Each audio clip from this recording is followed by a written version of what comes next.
J'aimerais que tu reviennes un peu sur ton parcours d'entrepreneur. Tu m'as donné 6 dates qui étaient importantes pour toi dans ton histoire. 2001, le monde s'était arrêté. Septembre 2001, c'était la date de création de CDS Group. On décide de se lancer sur l'hôtellerie en France. Et quand on a commencé cette aventure, c'était l'explosion de la bulle Internet, les attentats terroristes, le monde s'arrête. On nous conseille de ne pas y aller et un entrepreneur doit savoir prendre ses risques. Et on a créé la première centrale de réservation hôtelière en France sur l'hôtellerie indépendante. Tu peux parler de ton premier client, parce qu'en général, pour un entrepreneur, le premier client, c'est toujours... Le premier client, oui, bien sûr, c'est l'INSERM. Et on était les premiers à mettre de la centralisation de réservation hôtelière sur les marchés publics et plus précisément ce qu'on appelait les EPST, établissements publics à caractère scientifique et technique. Et derrière, on a commencé à remporter tous les marchés que sont l'INSERM, l'INRA, l'INRIA, le CNRS. 6 très belles années de progression assez intéressantes. 2008, crise financière. Pourquoi ce moment-là est important pour toi? Parce qu'on était sur un modèle économique basé par du financement bancaire. On était aussi les premiers à tester les cartes logées. Sur l'INRA, on avait eu les trophées du voyage d'affaires à l'époque, c'était en 2006 avec Air+.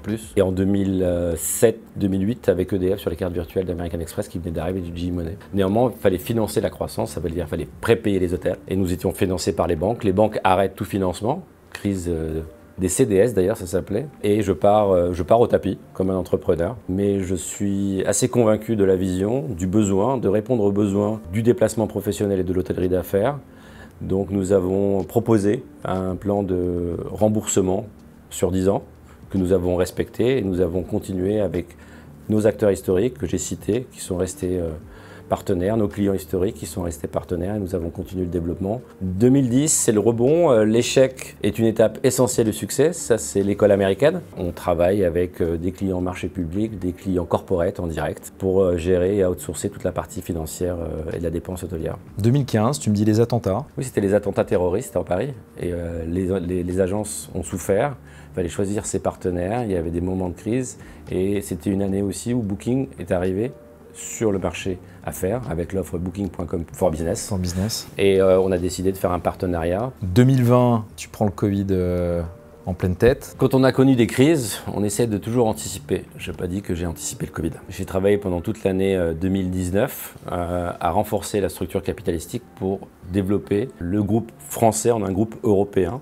Et pour cela, on a fait rentrer un fonds d'investissement.